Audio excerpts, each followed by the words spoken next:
Here we go, back again with another video.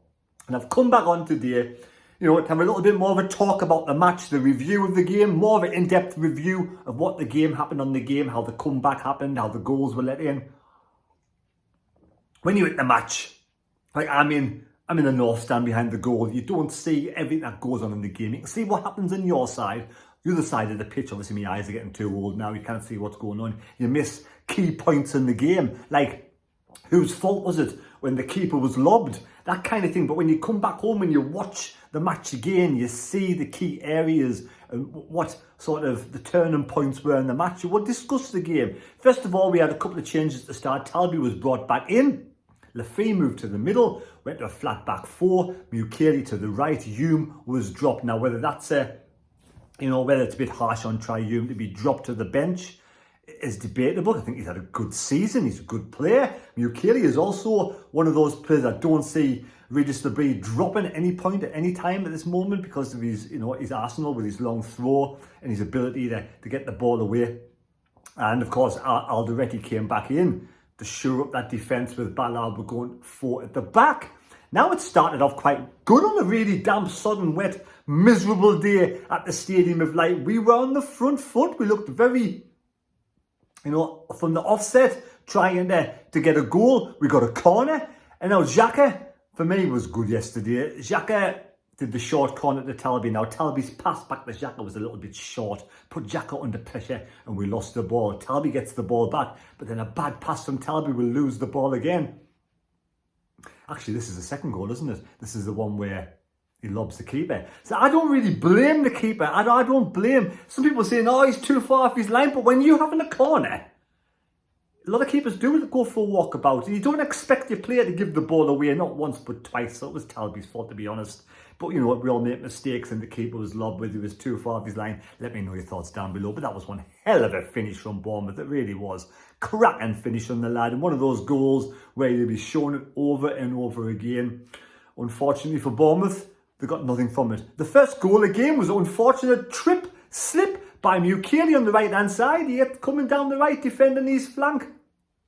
And he stumbles, lets their player go free, gets the ball in the box, hits it. It was a lovely save, mind. Again, that's Roofs, lovely save from Roofs to get it onto the crossbar, to come back out straight, straight to a Bournemouth player, straight into the back of the net to make it 1-0. Against the run of play that was unfortunate, the slip. I thought we were the better side the first 5 or 6 minutes on the front foot. Bournemouth were always going to be a difficult team. They are quite, I thought, there's a lot of goals involved in Bournemouth's games throughout the season.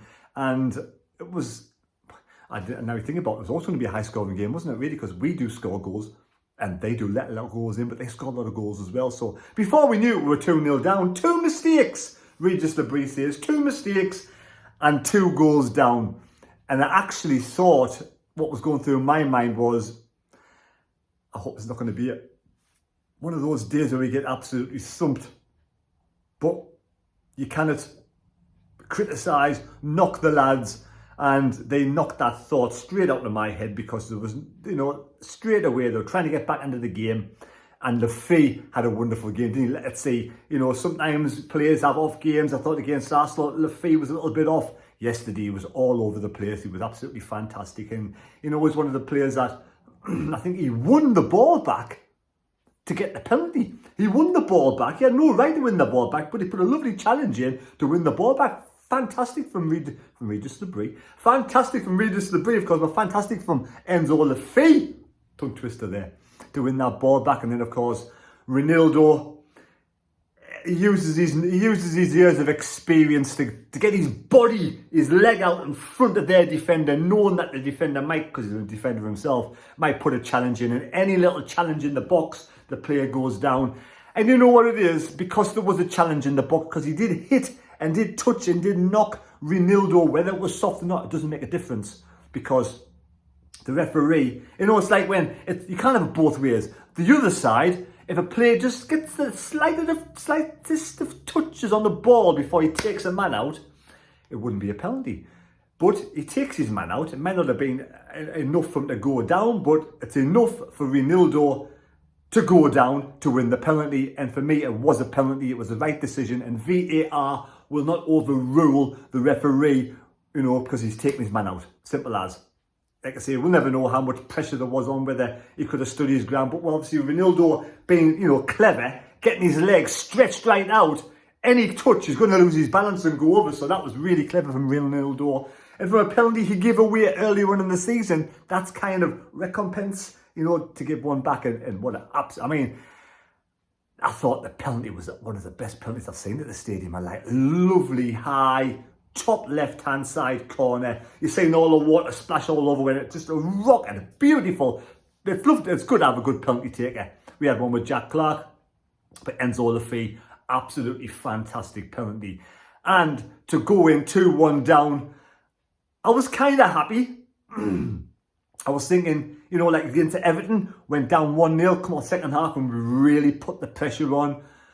We have to be careful with Bournemouth, with Semenyo, because he's quick, he's strong. They've got lots of players that can break on the counter-attack. You've got to be careful not to sort of have too many bodies up, but straight away, what a time to score. Straight away, a lot of fans in the ground, I was doing interviews, were saying, oh, we're going to come back and win 3-2, we'll get a 2-2 draw. And that goal from Enzo Lafay really instilled some confidence that the comeback Kings till the end was going to be, you know, never say die attitude was always going to be there. And we can't doubt it, you know, as much as it pulls on your heartstrings, it does. You're nervous, you're excited, you're depressed, all sorts of emotions going through your body. But to come out the second half and to score 60 seconds into the second half, what a time to score. And I tell you what, Traore, a lovely finish, but a lovely bit of play. You know, starts with, I think it was Xhaka.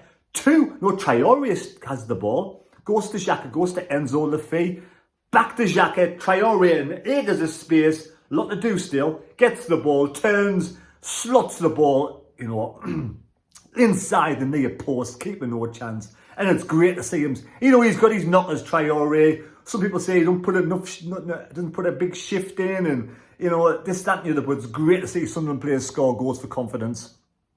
And I think, you know, he's had some good games. You know, do we have better on the bench with Talby and Adingra? You know, already started. So Traore, Talby, Adingra. I like to think that, you know, we have to put our faith in the head coach, Regis Lebris, and we don't question his decisions. That's the thing at this moment in time. We don't really question his starting lineups. We just say, yeah, he knows what he's talking about. We don't question who he plays and in his substitutions. I think he's done a fantastic job this season. You know, we're in 6th place right now. Brighton have won, Aston Villa have won. So, you know, it's very close at the top, but it's still close below. But we've got some tough games coming up. But yeah, Traore's wonderful goal to make it 2-1. And then, of course, 2-2. And then, of course, the winner from Brian Brobby, the super sub, comes on again, shows his strength and his power. And who was it? Enzo Lafay's corner. Lovely corner. Brian Brobby, you know, just guides the ball in the back of the net. It's great to see him get a couple of goals. You know, we've been looking for a player, a striker, to score goals in and around the 6-yard box for a long time. And we're getting one now. It looks like he scored against Arsenal. And then he scored again yesterday with his head. And he has the awareness just to hold his ground, because he is like as strong as an ox, and just to guide it in the corner. Perfect corner, perfect finish. And he loved it, and I loved it, and the crowd loved it. And you see Regis Lebris really giving it this. To go 3-2 up, that was fantastic. I know Bournemouth did score a goal, and we're quite fortunate because, you know, it came off already when it was 2-2. And if their play didn't poke it in the back of the net, it would have been an own goal. So I'm happy for Alderweireld, happy for the lads. I'm happy that their player was offside as well to poke the ball in. So, you know, that was a sort of little bit of, you know, sometimes you let your guard down when we've scored a goal and they could have went 3-2, but it was 2-2. Then we scored Brian Brobby, and then it's basically holding on, isn't it? And yeah, when you bring on someone like Brobby, you sort of change the shape a little bit. You got a focus point, someone to get the ball to, who can hold the ball up, who's got the strength and the awareness around it to bring other players in. And yeah, they hit the crossbar. It was a wonderful shot, whoever it was, fantastic shot from them. And yeah, it was always going to be nerve-wracking. And then their play got sent off a disgusting challenge on Siddiqui. Mine, Siddiqui just got back up as if he hadn't been touched. Like, it was an elbow. And he knew what he was doing, that player, mind. the Bournemouth play. He elbowed Siddiqui in the face. Siddiqui got back up again. He's strong as an ox, Siddiqui, class player. You know, all round. It was, you know, Xhaka, Lefebvre, Brobby, fantastic performances. Ballard in defence, again. Good game for Already to get back in.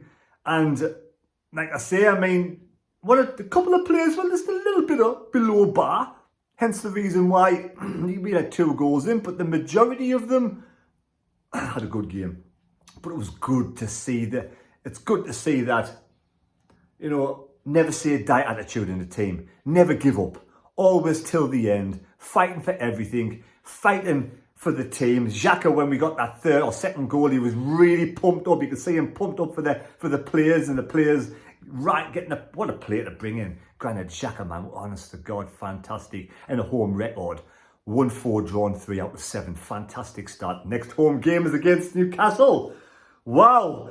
And let's face it, they're coming to form at probably the wrong time. This is going to be some game. We can't make mistakes like that against Newcastle. We cannot. Like Regis de Brie said, you make a mistake in the Premier League, you get punished, and we've got to be better than that. We really have now. How do we shape up for Liverpool during the week? They've just won 2-0 against West Ham. They're only a point behind Sunderland. You know, I think a draw against Liverpool or a draw against Manchester City, if we could stay unbeaten in the next 3 games, that for me, it would be absolutely amazing. That would be tremendous to stay unbeaten against Liverpool, Manchester City and Newcastle. It's going to be a real tough ask, I know it is, but we've got 22 points now. 22 points. We're past that total, halfway total what we need. You got Leeds who got beat yesterday, but they put a good game against Man City. You got Burnley who got beat yesterday, and Wolves who lost today. So they stay in the bottom 3 on 11 points. You got 2 on 11, Wolves on 2. So we're 11 points clear relegation now. So that's a good cushion. There's, I think, Cup of Nations coming round, and the hard run of football in the whole of December. December tomorrow, believe it or not. But yeah, Liverpool on Wednesday night. I'm looking forward to that game. It's the latest start at 8:15. If we could pull some sort of result out of that game, that's going to be an absolute Brucey bonus. Man of the match now. I've seen the game back. Now I've watched the highlights, then watched the game back again. I'll have to say Enzo Lefebvre. I agree with what people said. He was all over the park, and I've watched it again. And, you know, he got a little bit of criticism for giving the ball away against Rice, against Arsenal, but like I said, he's had matches before in the past where he's been man of the match, and he deserved my man of the match yesterday, both Granit Xhaka. And like I say, I was pleased Trey Young come on. He got a yellow card straight away. Now, I don't know this, so let me know in the comments down below. First of all, Granit Xhaka, did he get a yellow card yesterday? I think he did. That means he misses the Liverpool game. So what else has happened yesterday? Who else will miss games? Hume got a yellow card. Is he close to missing a game? Siddiqui, I think, didn't get a yellow card. So Siddiqui, for me, Siddiqui and Hatruda will go into that midfield too. But possibly maybe he's bringing somebody else in there along those two. Or they go the 4-2-3-1 again against Liverpool. Or do you go 5 at the back? 5 at the back with Siddiqui and Hatruda in the middle. We'll talk about that in the preview. So there we go. Let me know your man of the match down below. Are you absolutely buzzing? Like I said last week, you know, we lost against Fulham.